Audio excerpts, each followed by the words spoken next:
नमस्कार साथियों, आज हम CET जी के क्वेश्चन पेपर आपके लिए लेकर आए हैं। तो साथियों लगातार बने रहिए क्लास के अंतिम तक। साथियों आज का हमारा क्वेश्चन है, राजस्थान में कौन से नायक को लोक नायक के रूप में जाना जाता है। तो साथियों राजस्थान में जयनारायण व्यास को लोक नायक के रूप में जाना जाता है। साथियों आज की जो क्लास है गागर में सागर भरने वाली क्लास है, तो साथियों बने रहिए अंतिम तक। साथियों जयनारायण व्यास राजस्थान राज्य के तीसरे मुख्यमंत्री थे। वह जोधपुर शहर के रहने वाले थे और भारतीय राष्ट्रीय कांग्रेस पार्टी के नेता थे। उन्हें राजस्थान के लोक नायक के रूप में जाना जाता है। साथियों जयनारायण व्यास ने पोपाबाई की पोल नामक पुस्तिका लिखी थी। जयनारायण व्यास विश्वविद्यालय भी जोधपुर में उन्हीं के नाम से संचालित है। एडिशनल इन्फॉर्मेशन भी बाकी ऑप्शनों के हम यहाँ पर दे रहे हैं। साथियों मोहनलाल सुखाड़िया 17 वर्षों तक राजस्थान राज्य के मुख्यमंत्री के रूप में कार्य किया था। इसके लिए उन्हें अभी भी आधुनिक राजस्थान के संस्थापक या निर्माता के रूप में व्यापक रूप से सम्मानित किया जाता है। हीरालाल शास्त्री वह एक भारतीय राजनीतिज्ञ और राजस्थान के पहले मुख्यमंत्री थे। हीरालाल शास्त्री और रत्ना शास्त्री ने श्री दुर्गादत्त हरित की सक्रिय सहायता और समर्थन से बनस्थली विद्यापीठ की स्थापना की। 1947 में उन्हें अखिल भारतीय राज्य जन कॉन्फ्रेंस का महासचिव नियुक्त किया गया। हरिदेव जोशी उन्होंने असम, मेघालय और पश्चिम बंगाल के राज्यपाल के रूप में भी काम किया है। उन्होंने 1973, 1985 और 1989 में राजस्थान में मुख्यमंत्री पद की शपथ ली। साथियों नेक्स्ट क्वेश्चन है हमारा, सोनाड़ी नस्ल की भेड़ें राजस्थान के किस जिले में पाई जाती हैं। तो हमारा सही उत्तर होगा साथियों उदयपुर, क्योंकि जो सोनाड़ी नस्ल की भेड़ें हैं वो राजस्थान के उदयपुर जिले में पाई जाती है। साथियों ये इस क्लास आपके लिए गागर में सागर बनने वाली सिद्ध होगी, तो बने रही क्लास के अंतिम तक। साथियों की पॉइंट्स हैं, सोनाड़ी भेड़ की नस्ल राजस्थान के मेवाड़ क्षेत्र में पाई जाती है, जिसमें उदयपुर, डूंगरपुर, चित्तौड़गढ़ और बांसवाड़ा जिले शामिल हैं। उन्हें स्थानीय रूप से लापड़ी, लंबे फ्लैट हुक वाले कान और भागली, सौभाग्य के रूप में भी जाना जाता है। राजस्थान में बकरियों की प्रमुख नस्लें पूंगल है। बीकानेर, जैसलमेर और नागौर जिलों में मगरा, इसे चक्री और बीकानेरी चोकला भी कहा जाता है। जिला बीकानेर, नागौर, चूरू, जैसलमेर। इसकी नाक को रोमन नाक कहा जाता है। ये प्रति भेड़ अधिकतम ऊन देती है। इसका चेहरा गहरा भूरा होता है। मालपुरी, टोंक, दौसा, जयपुर, सवाई माधोपुर, बूंदी, भीलवाड़ा में पाई जाती है। साथियों अगला क्वेश्चन है, विश्व का सर्वोच्च पठार कौन सा है। तो साथियों विदित है विश्व का सर्वोच्च पठार तिब्बत का पठार है। विश्व का सर्वोच्च पठार तिब्बत का पठार है। तिब्बत का पठार विश्व का सबसे ऊंचा और सबसे बड़ा पठार है। पठार दक्षिण पश्चिम हिमालय और उत्तर पूर्व में कुनलुन और अल्जिन पहाड़ों से घिरा है। ये दक्षिण पश्चिम चीन में समुद्र तल से औसतन 4000 मीटर की ऊंचाई पर स्थित है और इसे दुनिया की छत के रूप में भी जाना जाता है। भारत का दक्कन का पठार दक्षिणी भारत में एक बड़ा पठार है जो पश्चिमी और पूर्वी घाटों के बीच स्थित है और अनौपचारिक रूप से इन पहाड़ों के बीच नर्मदा नदी के दक्षिण में प्रायद्वीपीय क्षेत्र के रूप में वर्णित है। यह उत्तर में सतपुड़ा और विंध्य पर्वतमाला से घिरा है। दक्कन का पठार जो अरब सागर और बंगाल की खाड़ी के बीच में स्थित है, गंगा के मैदानों के दक्षिण में स्थित है, एक स्थलाकृतिक रूप से विविध क्षेत्र है। राजस्थान में अंतिम राष्ट्रपति शासन की अवधि क्या थी। साथियों राजस्थान में जो अंतिम राष्ट्रपति शासन लगा उसकी अवधि 15 दिसंबर 1992 से 3 दिसंबर 1993 थी। साथ हमारा सही उत्तर ऑप्शन ए होगा।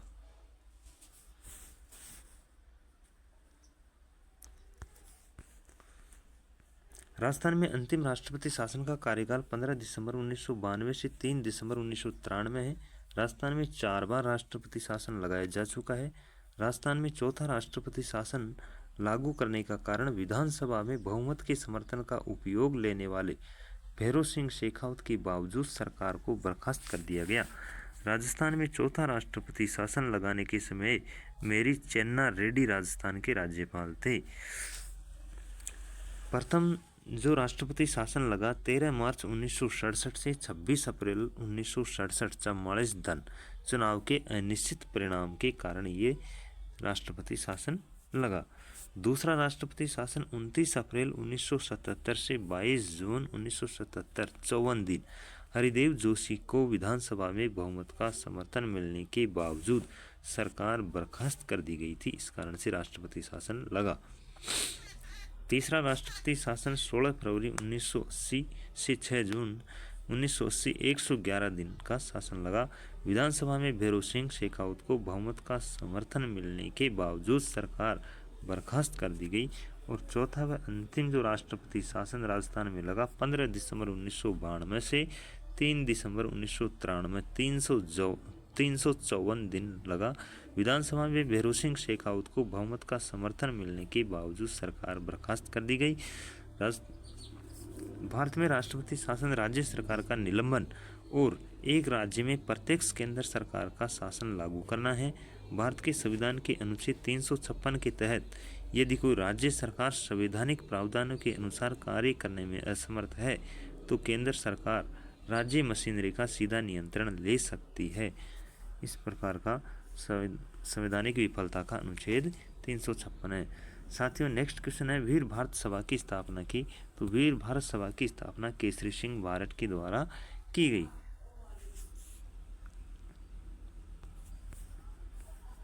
सही उत्तर होगा हमारा केसरी सिंह बारट। वीर भारत सभा की स्थापना केसरी सिंह बारट ने की थी। केसरी सिंह बारट ने 1910 में राजस्थान के सभी वर्गों को क्रांतिकारी गतिविधियों से जोड़ने के लिए वीर भारत सभा की स्थापना की। ठाकुर केसरी सिंह बारट एक भारतीय क्रांतिकारी नेता, स्वतंत्रता सेनानी और राजस्थान भारत के शिक्षाविद भी थे। वह बारट परिवार के मुखिया कुलपति थे, जिसके सदस्यों ने कुंवर प्रताप सिंह बारट, जोरावर सिंह बारट सहित ब्रिटिश विरोधी गतिविधियों में सक्रिय रूप से भाग लिया। विजय सिंह पथिक, जिन्हें राष्ट्रीय पथिक के नाम से जाना जाता है, एक भारतीय क्रांतिकारी थे। वह पहले भारतीय क्रांतिकारियों में से थे जिन्होंने ब्रिटिश शासन के खिलाफ स्वतंत्रता आंदोलन की मशाल जलाई थी। मोहनदास करमचंद गांधी द्वारा सत्याग्रह आंदोलन शुरू करने से बहुत पहले पथिक ने बिजोलिया के किसान आंदोलनों के दौरान प्रयोग किए थे। सागरमल गोपा जैसलमेर राजस्थान भारत के एक स्वतंत्रता सेनानी और देशभक्त थे। उनके पिता अखिरराज गोपा थे और जो महारावल जवाहर सिंह के दरबार में दरबारी थे। सागरमल गोपा ने जैसलमेर के समकालीन शासक जवाहर सिंह के अत्याचारों को अपनी पुस्तक जैसलमेर का गुंडा राज में दर्ज किया था, जिसके बाद जवाहर सिंह और सागरमल गोपा के बीच दुश्मनी बढ़ गई थी। उन्होंने 1921 में असहयोग आंदोलन में सक्रिय रूप से भाग लिया था। मानगढ़ नरसंहार कब हुआ साथियों? मानगढ़ नरसंहार 17 नवंबर 1913 में हुआ। मानगढ़ नरसंहार 1919 में कुख्यात जलियांवाला बाग हत्याकांड से 6 वर्ष पहले राजस्थान और गुजरात की सीमा पर एक अन्य क्रूर दमन और नरसंहार हुआ था। हालांकि ऐसा लगता है कि त्रासदी हमारे इतिहास की पाठ्य पुस्तकों तक कभी नहीं पहुंची, लेकिन भील जनजाति के 1000 से अधिक लोगों ने अपनी जान गंवाई। अरावली की पहाड़ी में स्थित मानगढ़ 17 नवंबर 1913 को खून से लथपथ हो गया था। महाराष्ट्र, गुजरात, राजस्थान और मध्य प्रदेश में रहने वाले आदिवासी समुदाय भीलों को पुराने सामंती ढांचे के तहत बहुत उत्पीड़न का सामना करना पड़ा और ब्रिटिश शासन ने उन्हें और भी बदतर बना दिया।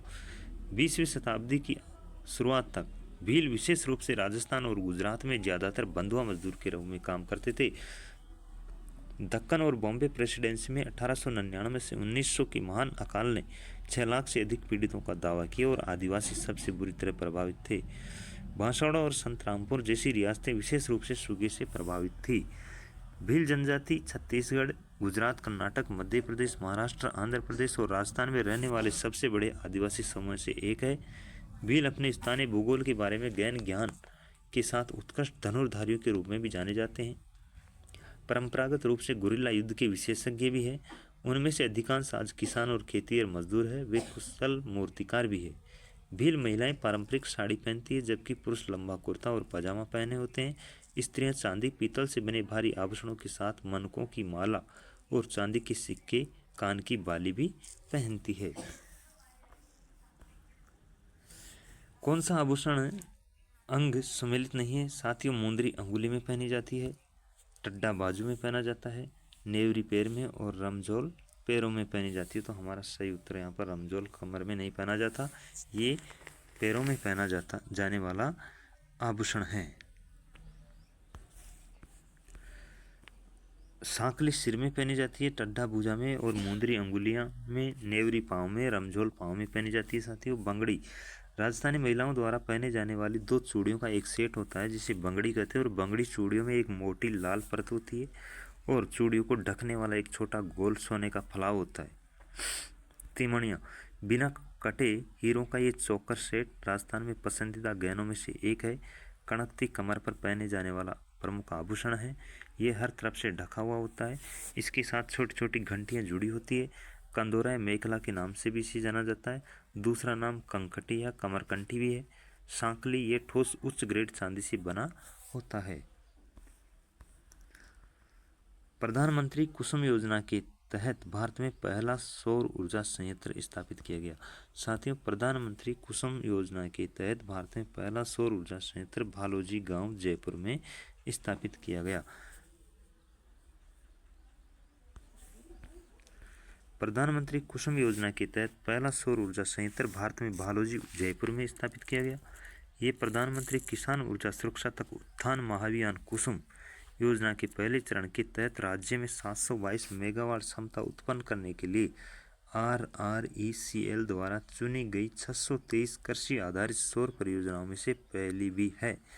कोटपुतली में परियोजना RRECL और खेत मालिक देवकरण यादव के बीच 25 साल का अनुबंध है।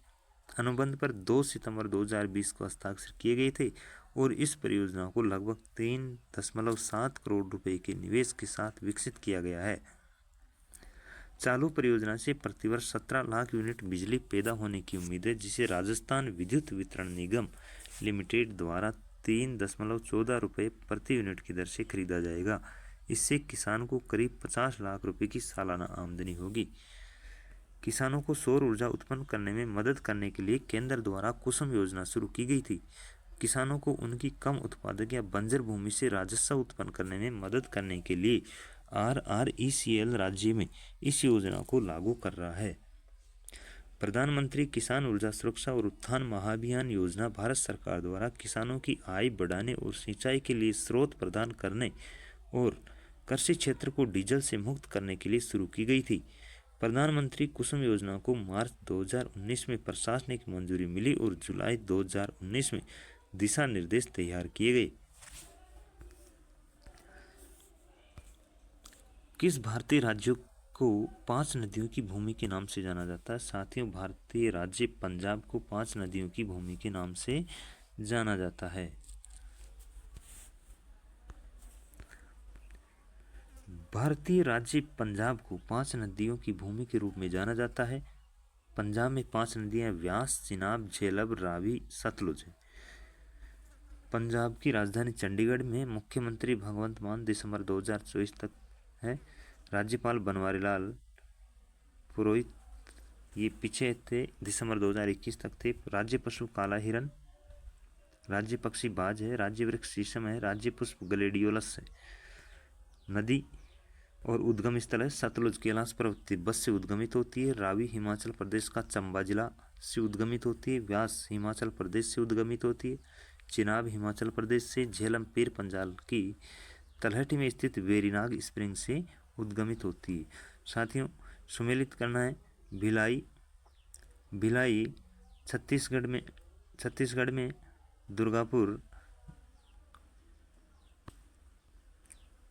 दुर्गापुर पश्चिम बंगाल में है। राउरकेला साथियों उड़ीसा में स्थित है। और जमशेदपुर झारखंड में स्थित है। तो हमारा सही कोट हो जाएगा इसमें कोट नंबर 1।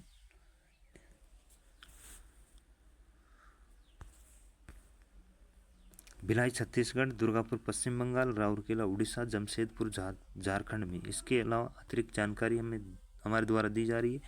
भिलाई भारत के छत्तीसगढ़ राज्य का एक शहर है। छत्तीसगढ़ मध्य भारत के क्षेत्र में स्थित एक भूमि से घिरा राज्य है। भिलाई दुर्ग छत्तीसगढ़ में रायपुर के बाद दूसरा सबसे बड़ा शहरी क्षेत्र है। भिलाई इस्पात संयंत्र भारत में सबसे बड़े में से एक है। ये औद्योगिक शहर रायपुर से लगभग 25 किलोमीटर दूर स्थित है। दुर्गापुर को बंगाल का रूर उपनाम दिया गया है। दुर्गापुर भारत के पश्चिम बंगाल राज्य के पश्चिम वर्धमान जिले में स्थित एक नगर निगम है। ये पश्चिम बंगाल में कोलकाता, आसनसोल और सिलीगुड़ी के बाद चौथा सबसे बड़ा शहरी समूह है। राउरकेला भारत के उड़ीसा के उत्तरी भाग में स्थित एक नियोजित शहर है। राउरकेला को उड़ीसा की व्यावसायिक राजधानी के रूप में भी जाना जाता है। जमशेदपुर झारखंड का सबसे बड़ा और सबसे अधिक आबादी वाला शहर है और भारत का पहला नियोजित औद्योगिक शहर है। जमशेदपुर भारत के औद्योगिक शहरों में से एक है, जिसे कई लोग द स्टील सिटी के नाम से जाने जाते हैं। तो साथियों, वर्तमान में चर्चित स्थान टाटा के निधन के कारण, तो इसे जमशेदपुर को तुरंत याद रखें। नीमूचाणा किसान आंदोलन हत्याकांड राजपूताना की किस रियासत में हुआ? साथियों, नीमूचाणा हत्याकांड अलवर रियासत में हुआ। दूसरा जलियांवाला नरसंहार के रूप में जाने जाने वाला नीमूचाणा राजस्थान के अलवर में स्थित है। नए भूमि बंदोबस्त समझौते के अनुसार राजपूतों और ब्राह्मणों के कर चुकाने के विशेष अधिकार समाप्त कर दिए गए। चूंकि अन्य जातियां भी राजस्व दरों से असंतुष्ट थी, इसलिए उन सभी ने राजपूतों के नेतृत्व में विरोध किया। इसकी शिकायत किसानों ने रेजिडेंट से की।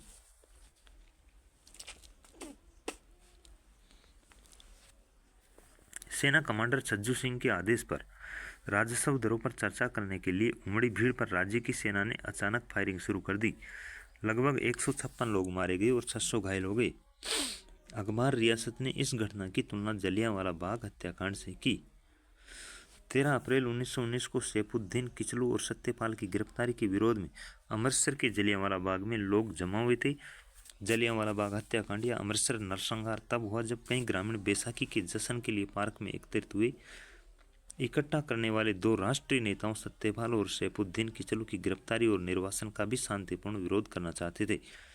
13 अप्रैल 1919 को अचानक एक ब्रिटिश सैन्य अधिकारी जनरल डायर सिख बैसाखी उत्सव के लिए एकत्रित एक निहत्थ भीड़ पर गोलियां चलाने के लिए अपने सैनिकों के साथ उद्यान में प्रवेश करा। यह हमला पंजाब के अमृतसर शहर में जलियांवाला बाग संकरे रास्ते वाले 4 दीवारी वाले बगीचे में हुआ था। भारतीयों को उनकी अवज्ञा के लिए सबक सिखाने के लिए ब्रिगेडियर जनरल डायर ने अपने सैनिकों को सभा पर गोलियां चलाने का आदेश दिया। नेक्स्ट क्वेश्चन है, फूलडोल उत्सव किसके द्वारा मनाया जाता है? तो साथियों, फूलडोल उत्सव राम स्नेही पंथ के द्वारा मनाया जाता है और ये 12 में मनाया जाता है। भक्त फूलों का एक हिंडोला बनाते हैं और भगवान की मूर्ति विस्थापित करते हैं और पुष्प दलोत्सव के लिए दिन उन्हें झूला झुलाते हैं। वे एक दूसरे को रंगीन पानी से नहलाते भी हैं। पुष्प डोलोत्सव, जिसे फूलडोल के नाम से भी जाना जाता है, के दिन लोग विशेष रूप से भगवान को भुने हुए छोले, चना, खजूर और पॉपकॉर्न भेंट करते हैं, प्रसाद का सेवन करते हैं। फूलडोल ऐतिहासिक रूप से स्वामी नारायण संप्रदाय में बड़े उत्साह के साथ मनाया जाता है। केंद्रीय मंदिर में भगवान स्वामी नारायण की मूर्ति से जुड़ी एक नली से भक्तों पर रंगीन और सुगंधित पानी का छिड़काव किया जाता है। रामस्नेही संप्रदाय के संस्थापक स्वामी रामचरण जी महाराज थे। इस समूह से जुड़े लोगों ने स्थानीय भाषा में धर्म को समझने में, लोगों की मदद करने में महत्वपूर्ण भूमिका निभाई। इन संतों ने हिंदू और मुस्लिम, जैन और वैष्णव, द्विज और शूद्र, सगुण और निर्गुण, भक्ति और योग के बीच संघर्ष को समाप्त कर दिया और एक एकीकृत सरल मानव धर्म का निर्माण किया जो सभी के लिए स्वीकार्य था। बाद में मानवीय गुणों से भरपूर इस धर्म को रामस्नेही संप्रदाय नाम दिया गया। साथियों, नेक्स्ट क्वेश्चन है, 1873 ईस्वी में भरहुत स्तूप की खोज किसने की थी? तो भरहुत स्तूप की खोज कनिंघम के द्वारा की गई थी। साथियों, भरहुत स्तूप की खोज कनिंघम के द्वारा की गई थी। कनिंघम ने भरहुत स्तूप की खोज 1873 में की। भरहुत स्तूप मध्य प्रदेश के वर्तमान सतना जिले में स्थित है। कहा जाता है कि इसका निर्माण शुंग वंश के शासनकाल में हुआ था। ये मध्य भारत की कैमूर पहाड़ी से उत्खनित गहरे लाल बलुआ पत्थर से बनाया गया था। ये एक बर्बाद राज्य में अलेक्जेंडर कनिंघम और उनकी टीम द्वारा खोजा गया। स्तूप भगवान बुद्ध की आत्मज्ञान की यात्रा, यक्षों की कहानी, इस अवधि के दौरान रोजमर्रा की जिंदगी का विवरण और ऐसे कई छोटे विवरण बताता है। खोजी गई रेलिंग और गेटवे अब कोलकाता में भारतीय संग्रहालय में प्रदर्शित हैं। अलेक्जेंडर कनिंघम भारतीय पुरातत्व सर्वेक्षण के पहले महानिदेशक थे। उन्होंने कश्यप, मोगलाना और सारिपुत्र, बुद्ध के शिष्य और अनुयायी, जिनके नाम सबसे महत्वपूर्ण बौद्ध ग्रंथों में वर्णित है, के अवशेषों की खोज इनके द्वारा की गई। थैंक यू साथियों, आशा करता हूँ वीडियो पसंद आई होगी।